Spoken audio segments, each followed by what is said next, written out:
Hi friend, we're going to do some more practice with words that have more than one meaning. You need to have the page that looks just like this. So if you do not have it, pause the video and go and find it.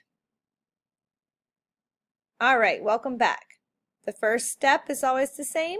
I grab a pencil and write my name. Now you should know how to do this because we've done pages similar to this to practice. I'll show you the first one. I'm going to read it. It says, "The pig is in the pen." And I see two different pictures over here that both show pen.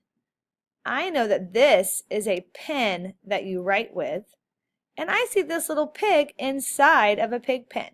And since the sentence says, "The pig is in the pen," I'm going to color this picture. Now you're going to complete the rest of the page all on your own. And you should be able to read all of these sentences because they have our power words in it. When you're done, take a picture and send it to your teacher on Seesaw.